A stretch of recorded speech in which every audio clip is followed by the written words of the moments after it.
guys, BoomTitanium here, doing another video in my video series concerning a really fun game that is found in the arcade mode of StarCraft 2. And the game is called Era's Zombie Invasion. It's a really fun game where you and a bunch of other players control different countries, different bases, and you have to hold back the zombie horde.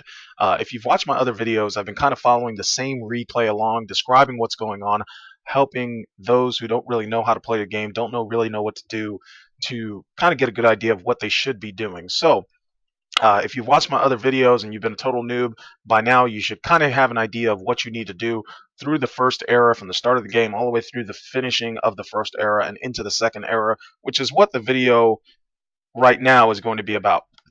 So far I've been following a couple different players. Right now I am going to follow James. Let's see what James is up to. James is full on into the second era, and as you can tell, things are starting to look a little bit different around town. For one, the biggest change is going to be your barracks. If you've gotten to this point, you have a really strong economy, you got plenty of gold, plenty of wood, you're going to want to start training your new troops that you have. Now this is, I believe this is Turkey. Now Turkey gets different types of troops when they progress. Everyone gets different types of troops when they progress into second era. Most people get a rifleman, but here he gets janissaries. I actually want to show who gets the rifleman, because that's pretty standard. This is a more powerful long-range unit than the rifleman, and you should really take advantage of that and start training those up as quickly as possible. Those are going to be your long-range units throughout the second era. Your archers are going to be pretty much useless, and even if you've been upgrading like you were supposed to be doing, you definitely want to go ahead and get these new units. I'm not really sure what the Janissary is, but I do know the Rifleman is something that you want. And also these cannons. You can get these cannons. I don't really like to bother with the cannons. To me, they're kind of a waste of a troop, because they take a little bit more supply, 3 supply as opposed to the 2 supply, and you can't really crowd them as well as you'd like. Some people swear by them, but I'd like to just stick with the Rifleman, or the other second era troop that you get right there. But I do want to also go over a couple other changes here. You'll notice that your towers are a little bit bigger, a little bit stronger. They've changed looks, and that doesn't really matter. To be honest with you, at this point, the zombies are going to be relentless. They're going to be severely attacking your borders. If you're in one of the rear countries, you'll probably still be dealing with a zombie death blimp or whatever.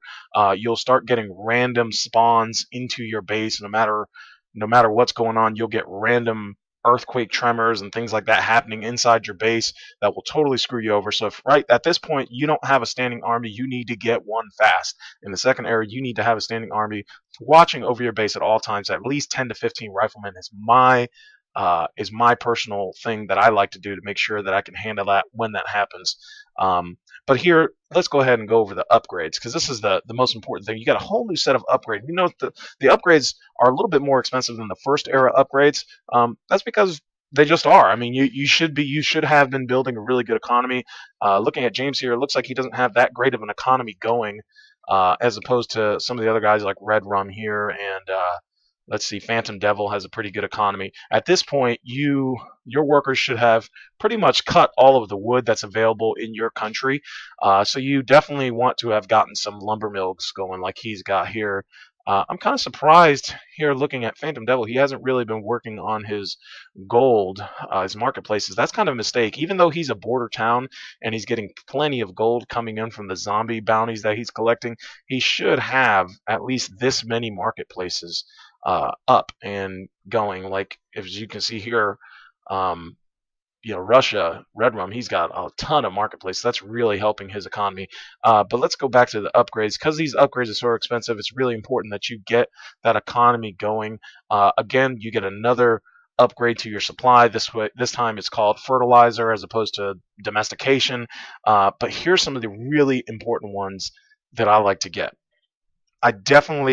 The first one that I try to get is either going to be the supply, but if my economy is not doing so hot, I usually try to go for this one, because this automatically increases all income from all sources by 25%, which is awesome. Awesome, awesome, awesome. That helps your economy. That's a big boost to your economy.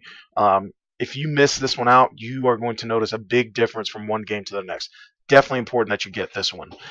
Then the next important in my opinion, is of course the supply, because you have a locked supply. The only way you're going to get more supply is by increasing it. Right here with this upgrade, you increase it by 20. Depending on what your end game strategy is, at this point, it depends on how good your economy is. If you've done a really good job at building your economy and upgrading these structures right here from as you can see, he hasn't upgraded any of them. He hasn't built very many of them, so he's not really doing too hot. He may end up missing out on some of these, but I like to get the armor upgrade, and then I definitely like to get this one, the banking. Banking is really important because as you start to progress, your requirement for actions per minute starts to skyrocket, and you will not be able to spend all the money that you have. This right here can really help, especially if you're new to the game, new to this.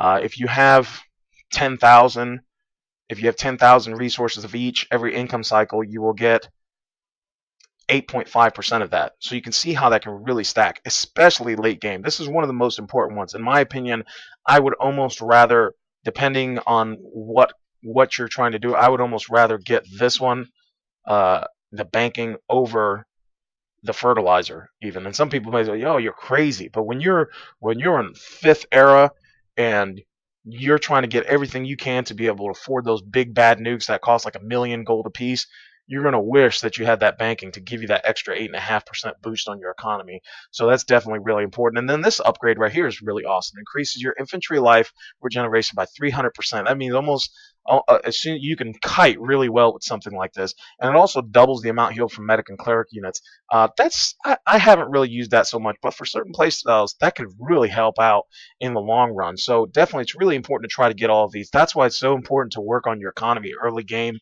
in the 1st era. But that's pretty much it. Aside from that, you're going to be doing the same thing. You're going to be producing long-range units. Only this time, instead of archers, you're going to be wanting to get the janissaries or the cannons, and lining them up here and keeping the zombie horde. And I just want to show you guys the difference, how fast this thing has escalated. I'm going to go, let me see, Red Rum seems like he's got a really good setup, but you'll just see, I mean, they start to come in, and he's got his towers just handling it. He's got them repairing it as they're doing damage. I mean, this is the way that you want it to go. If you had not built your economy, upgraded your structures, done all the upgrades that you can, this is going to be really hard for you to keep up. And this is only 2nd era. It's the beginning of 2nd era. It progressively gets worse and worse and worse and worse. So I'm going to go ahead and finish this video off with a little bit of footage. You guys can watch as those zombies continue to rush in. But I'm going to be making more videos in this series. As always, I want to thank you for watching my video. If you liked it, please hit that like button, subscribe to see my upcoming videos. I will be getting into more advanced tactics and things like that as we get along. But hopefully, my whole thing behind doing these videos is to help people learn how to play this, because it is really fun and really great. So thank you for watching my video. Thank you for supporting my channel. And as always, have a great day.